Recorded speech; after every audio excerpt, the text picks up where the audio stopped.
the people of Mexico City. Their history runs in their blood and underlies the very streets of their city.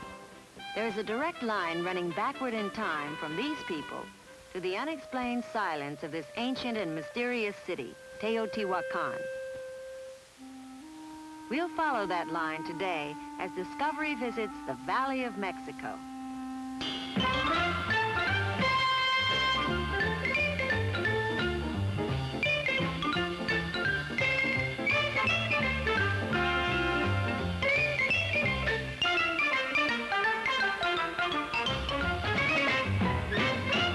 Discovery 69, the award-winning program for young people with Bill Owen and Virginia Gibson.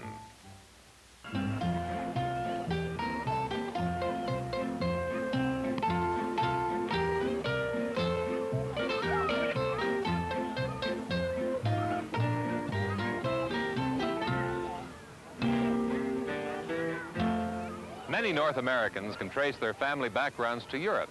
And once they've determined the place where their forebears lived, Ireland, Germany, or perhaps England, it's an easy matter to learn something of the way they lived. But this pattern doesn't hold true for our nearest neighbors to the south, in Mexico. These are Mexican families out for a Sunday picnic. Their language and their names are Spanish. But the Spanish influence is only a part of the story of the people of Mexico. Like everybody else, they have a certain amount of curiosity about their origins. If we needed proof of that, it could be found any day of the week, but particularly on Sundays, at a remarkable institution in Mexico City's Chapultepec Park. This is Mexico's Museo Nacional de Antropología, the National Museum of Anthropology. It's only been open since 1964, but it's already taken its place among the great museums of the world. Part of the reason is its beauty. Set comfortably in Mexico City's largest park, Chapultepec, it's a subtle reflection of the heritage of the people of this country. The Aztecs were the last Indian civilization in Mexico, and it was they who faced the Spaniards of Hernan Cortez, the conquistadores, the conquerors. There was an Aztec chant which spoke of the bulrushes where we were born, and it went on, the world belongs to the Aztecs. If the world no longer belongs to them, the Aztecs are at least not forgotten. This lagoon is a symbol of their existence. Now the bulrushes grow in the lagoon, and that prideful claim, the world belongs to the Aztecs, appears in bronze letters over the door to the Aztec Hall. The intention of the Museo Nacional is to help Mexico and the world to better understand the Mexican past.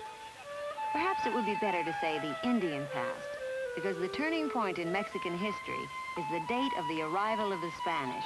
The year was 1519. It took Cortez 23 years to conquer Mexico.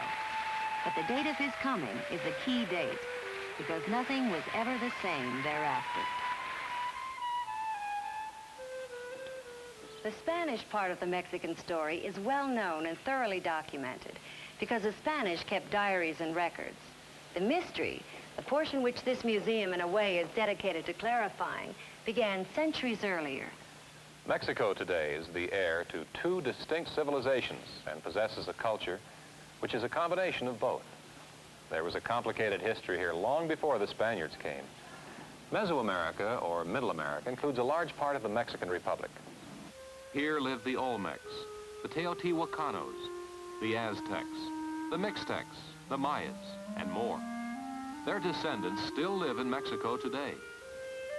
They flourished, rose, and then fell or were combined with other peoples. But all of them have left clear-cut reminders that they were here. This polychrome, many-colored pottery, is readily recognizable to an expert as a product of the Mixtecs. These clay urns are the work of the people known as Zapotecs.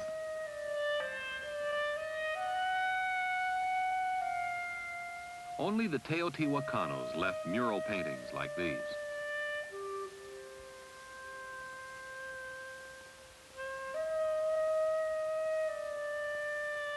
And it was the Mayas who made stelae like these.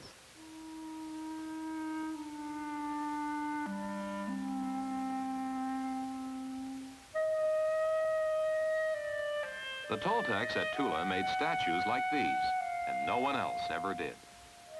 If it all ended with the coming of Cortez, when had it begun? This is the earliest known piece of Meso-American art. It's a fossil bone of an extinct type of camel related to the South American llama. The vertebra has been reworked to resemble the head of a coyote. It dates to 10,000 BC. There's further proof of the presence of man in early Mexico. He's called Tepexpan Man, and he's one of the most important discoveries ever made in the Valley of Mexico. Mexico's first occupants were hunters who tracked down the large mammals of the Pleistocene Age. They forced their prey into bogs and swamps where they would be helpless and fall easily once they were partially immobilized by the mud. We don't know who sat and patiently carved that llama vertebra until it resembled coyotes he had so frequently seen.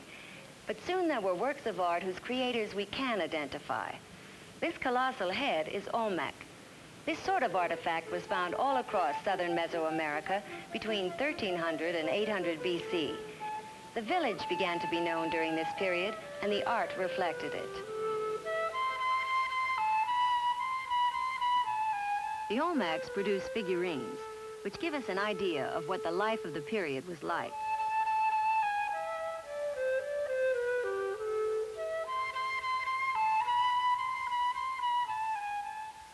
We know that in a search for ideal beauty, or what they thought was beautiful, the Olmecs mutilated the shapes of their heads by binding babies' heads with boards.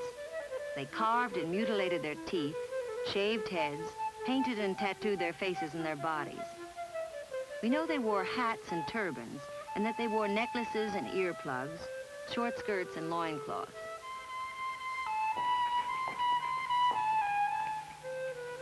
The Olmecs began a calendar, a numbering system, and picture writing. Their influence spread over much of Mexico and down into Central America. But few of their sites, their locations, are left to us.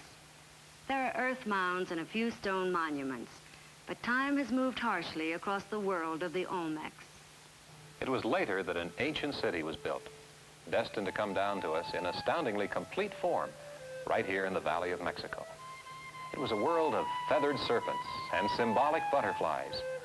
It was, above all, the New World's first great city. And we'll go there in just a minute.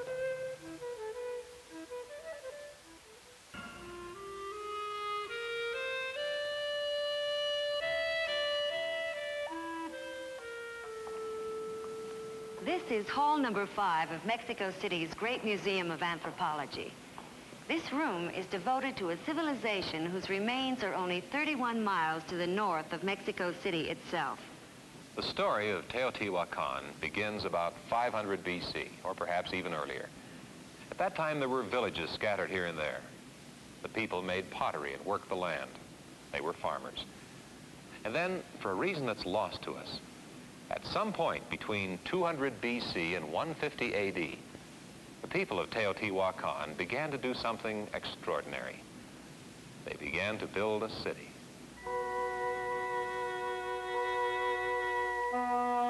What it really was a ceremonial and religious center. In the heart of the valley, they built pyramids, one in honor of the sun and another in honor of the moon. We call these vanished people Teotihuacanos simply because their city has been named Teotihuacan. But even the name is arbitrary. It's what the Aztecs, who came afterwards just before the Spanish, called it.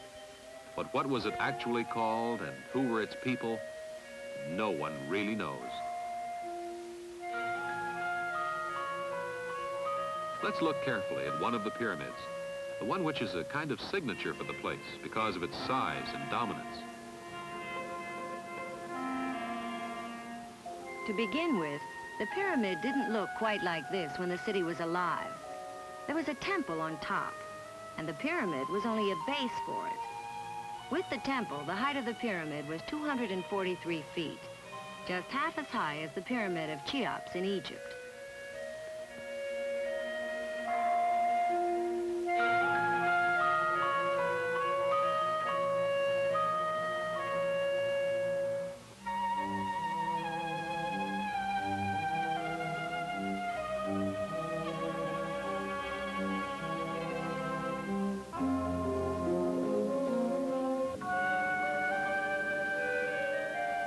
When the Spaniards came through here, the pyramids must have seemed to be grassy hills or mounds. But originally, the sides were covered with stucco. The stones which project from the sides of the pyramids have caused a great deal of speculation among visitors. It was even supposed by some people that these were posts on which human sacrifices were displayed. But there was never any evidence of human sacrifice at Teotihuacan, and these stones turn out to be nothing more spectacular than slabs to hold the thick coat of mortar in place. These structures, taken as a whole, are called the citadel. But one of them held a secret for many years. Inside the four-layered main pyramid, there was another structure, older and more important. The inner building was made with elaborately carved stones and decorated with two major sculptures, repeated and repeated. These are of great importance in the story of ancient Mexico. One is probably the rain god Tlaloc. His eyes were large obsidian discs, and even now a few of them remain in place.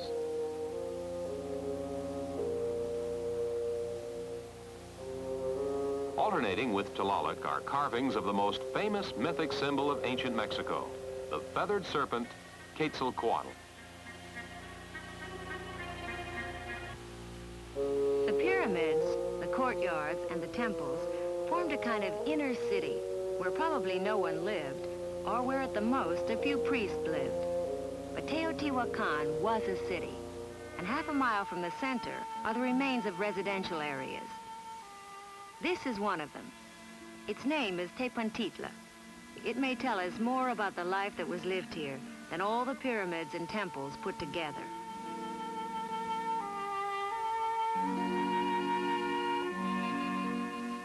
Inside the house, there's a painting on each side of the main door.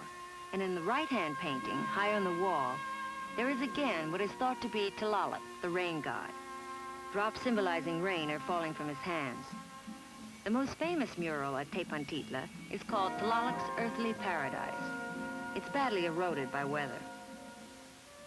A better example of what it really looked like is available at the museum in Mexico City. There's a lake at the bottom, out of which flow two rivers. On the riverbanks, there are fruit trees, and people are bathing or swimming. Some are dancing.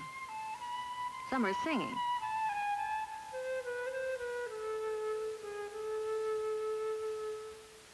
And some are catching butterflies.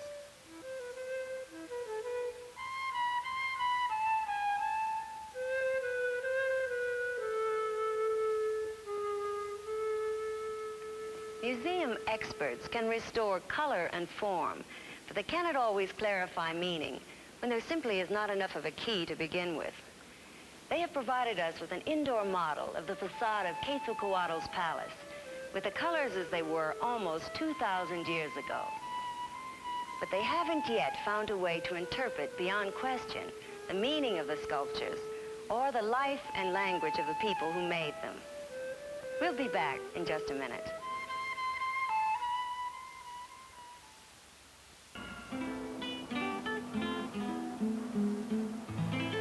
Perhaps there's no place in all of Mexico City which so specifically embodies the nature of the country as this, La Plaza de las Tres Culturas, the place of the three cultures. The Aztecs had been a poor tribe from the north. They entered the Valley of Mexico toward the end of the 13th century, about 400 years after the decline of Teotihuacan. They were slaves, then mercenaries, and then by virtue of a revolution, conquerors. It was the Aztecs who were in power when the Spaniards came. Just about here was the Aztec Commercial Center, Tlatelolco, where the Aztecs made their last sad stand against the conquering Spaniards. And it was here that the Spaniards built one of the earliest churches in New Spain, the Colonial Church of Santiago, Tlatelolco. To represent the third culture, modern Mexico, these apartment buildings and offices were built. The Aztecs, when they realized that the Spaniards presented a force which was stronger than they were, composed a song of their sorrow. One verse of it contained these words: "Will I leave only this, like the flowers that wither? Will nothing last in my name, nothing of my fame here on earth? At least flowers, at least songs."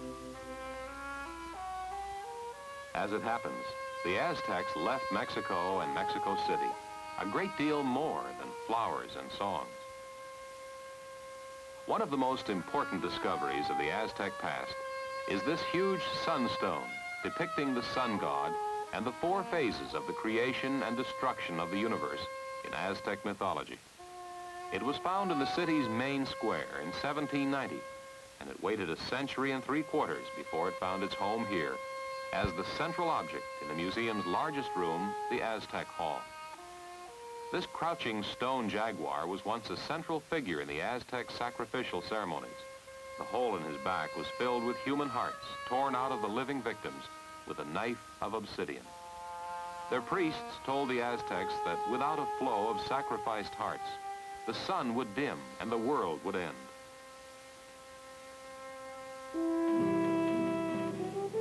When the Spaniards came in 1519, they found a thriving Aztec society with a market which museum craftsmen have reconstructed. The marketplace at Tlaloc was a large area of polished pavement with arcades on all sides. Each product was concentrated in a single place. One area might be entirely for the same kind of vegetables, and women would sit on mats watching their goods.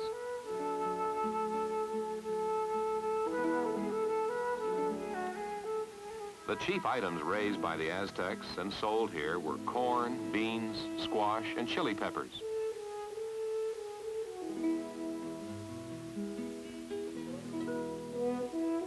In another area, snakes, which were often eaten by the Aztecs, were displayed for sale.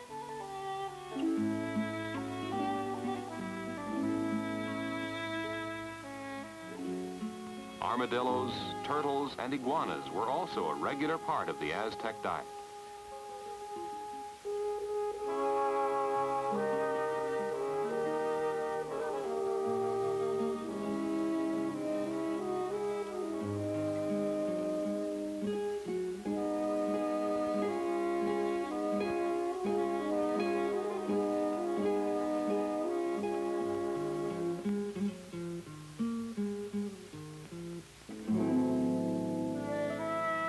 The slave auction.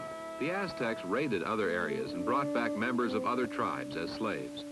Some were Aztecs themselves who'd been judged guilty of crimes. Some wore wooden collars, and the ones who did not were in all probability unfortunate men who had sold themselves to get out of debt. The Aztecs had no money, so everything was done through barter.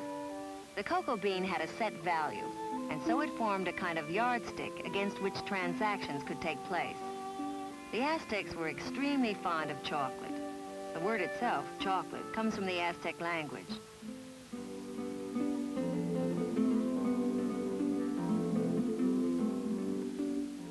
There were warriors who prowled through the marketplace, acting as policemen.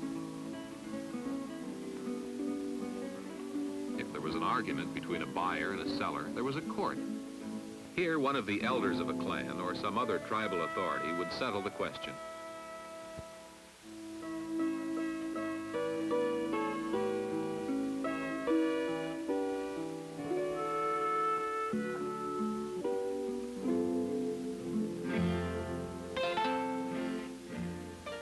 Today's Mexican markets have a certain similarity to those vanished Aztec days, though many of the people who buy and sell are probably unaware of it.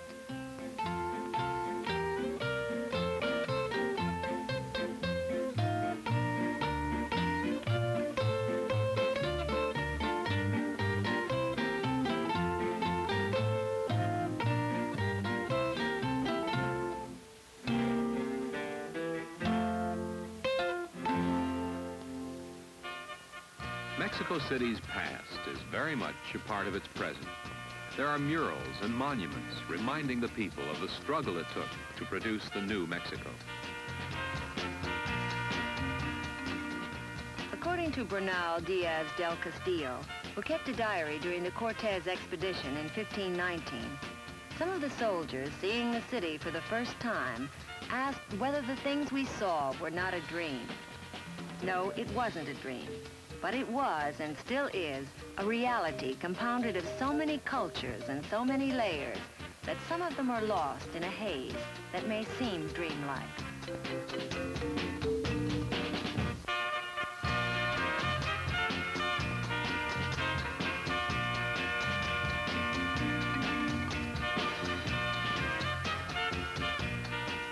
The truth of today's Mexico is that it's a civilization all its own, part Indian, part Spanish, but possessed of an individuality, won at a high cost. We'll be back in just a minute.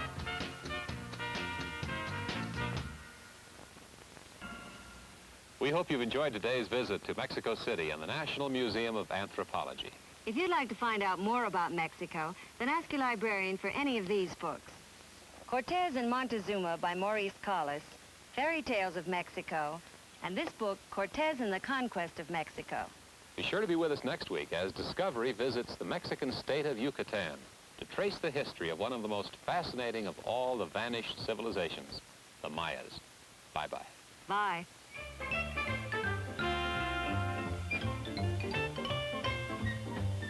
The Discovery Unit's transportation and promotional consideration provided by Aeronaves de Mexico.